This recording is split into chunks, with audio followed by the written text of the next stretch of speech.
दोस्तों, daily answer writing video में आपका स्वागत है। हम प्रतिदिन आपके लिए एक ऐसे प्रश्न लेकर आते हैं जो आपके मेंस से संबंधित होता है। हालांकि इनके फैक्ट्स आपके पीटी में भी काम करेंगे, चूँकि हम ऐसे प्रश्न ही लेकर आते हैं जो तत्काल समय में करंट अफेयर में वो चल रहे होते हैं। इसलिए आपके पीटी के लिए भी इम्पॉर्टेंट हो जाते हैं और मेंस एग्ज़ाम के लिए भी इम्पॉर्टेंट हो जाते हैं। हालांकि हमारा उद्देश्य है ऐसे प्रारंभिक बच्चों जो अभी अभी तैयारी अपना शुरू कर रहे हैं और आंसर राइटिंग में समझ नहीं आता कि कैसे करें, उनके लिए विशेष रूप से ये वीडियो लाभदायक है। तो सबसे पहले आज का जो प्रश्न है वो इस प्रकार से है कि विजयनगर के राजा कृष्णदेव राय ने न केवल स्वयं एक कुशल विद्वान थे, बल्कि वे शिक्षा और साहित्य के महान संरक्षक भी थे। चर्चा कीजिए। तो जैसे ही आप प्रश्न पढ़ेंगे तो इस प्रश्न को पहले टुकड़े कर लीजिए, क्योंकि सिविल सर्विस में जितने भी एग्ज़ाम में जो भी मेंस में जो प्रश्न पूछे जाते हैं उसमें एक प्रश्न नहीं होता, उसमें कई प्रश्न समाहित होते हैं। तो पहले हम उन्हें चिन्हित करेंगे। सबसे पहले देखिए यहाँ पे क्या कह रहा है, कृष्णदेव राय स्वयं एक कुशल विद्वान थे। और दूसरी बात है कि वे शिक्षा और साहित्य के महान संरक्षक भी थे, यानी कि दो प्रश्न हैं। इन दोनों प्रश्नों को का जवाब आपको इसमें उत्तर में देना होगा। सबसे पहले समराइज रूप में हम यहाँ प्रस्तावना लिखेंगे। ये प्रस्तावना का पार्ट मैंने यहाँ पे किया है, इसे आप ध्यान से पढ़ लेंगे। इसमें मैं बता दे रहा हूँ क्या क्या आपका आना चाहिए। जैसे बेसिक जानकारी आप देंगे, कृष्णदेव राय विजयनगर साम्राज्य के सबसे प्रसिद्ध शासक थे। डेट अगर याद आ रहा है डेट लिख सकते हैं। वे एक सैन्य नेता और कुशल प्रशासक थे, और साथ ही साथ वे शिक्षा और साहित्य के महान संरक्षक भी थे, यानी कि यहाँ पे तुलना किया जा रहा है। उसके बाद उनका शासनकाल विजयनगर साम्राज्य का स्वर्ण युग कहा जाता है। स्वर्ण युग कहा जाने का कारण क्या है, सांस्कृतिक और साहित्यिक दृष्टिकोण से वो महान पीरियड था।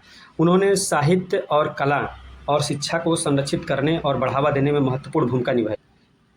इसके बाद हम देखेंगे प्रश्न में जैसा कि कहा गया था कि वे एक कुशल विद्वान थे, तो विद्वान कैसे थे इस बात को यहाँ पे प्रमाणित किया जाएगा।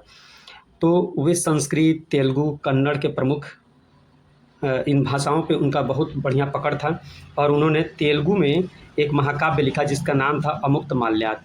और अमुक्तमाल्यात के बारे में कुछ यहाँ पे बता देंगे, जैसे कि वो सामाजिक और राजनीतिक सिद्धांतों के साथ साथ राज्य के सुशासन पर प्रकाश डालता था, यानी कि एक ऐसा किताब था जो सामाजिक राजनीतिक सिद्धांतों पर प्रकाश डालता था। उन्होंने संस्कृत में भी कई साहित्य लिखे, यानी कि उनकी रुचि संस्कृत में भी थी।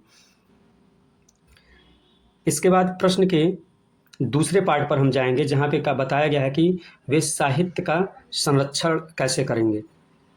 तो यहाँ पे साहित्य के संरक्षक के रूप में कृष्णदेव राय को हम देखेंगे कि कृष्णदेव राय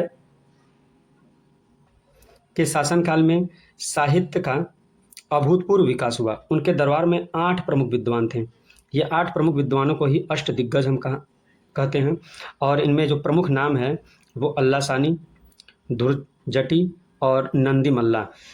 अब ये नाम जो है पीटी के लिए भी, आपके पीटी एग्ज़ाम के लिए भी इम्पॉर्टेंट हो सकता है।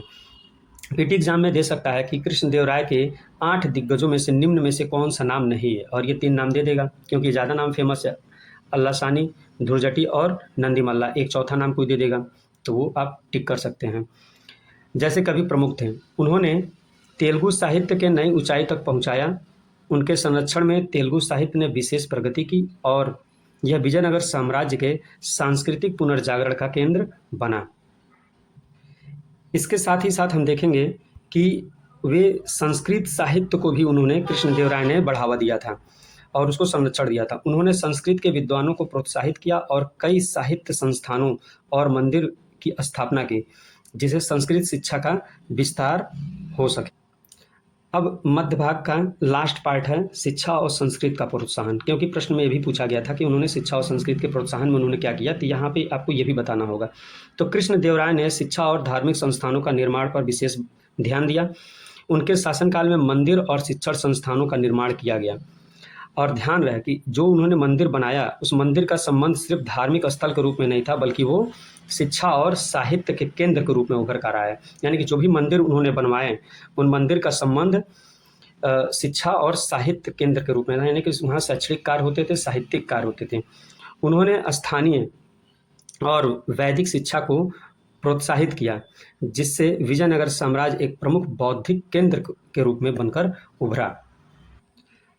अब इसके बाद हम निष्कर्ष पार्ट में देखेंगे, जो आपके प्रश्न का आखिरी सेगमेंट है। इसमें हम ऊपर जो भी बातें कहे हैं, जो भी बातें आपने ऊपर कहा है, उसी को समराइज करने का यहाँ पे प्रयास किया जाता है। राजा कृष्णदेव राय का शासनकाल साहित्य, कला और शिक्षा के संरक्षण के लिए प्रसिद्ध था।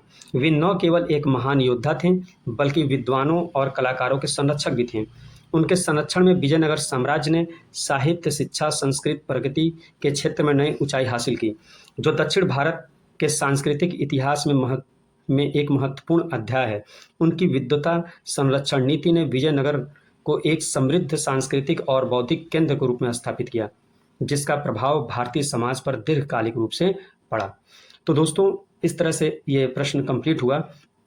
अगर आपको ये वीडियो पसंद आई हो तो लाइक करें, और आपके कोई क्वेरी हो तो कमेंट करें, और चैनल को सब्सक्राइब करना ना भूलें, ताकि जब भी हम नए वीडियो लेकर आएँ तो आपको वीडियो मिल सके। धन्यवाद।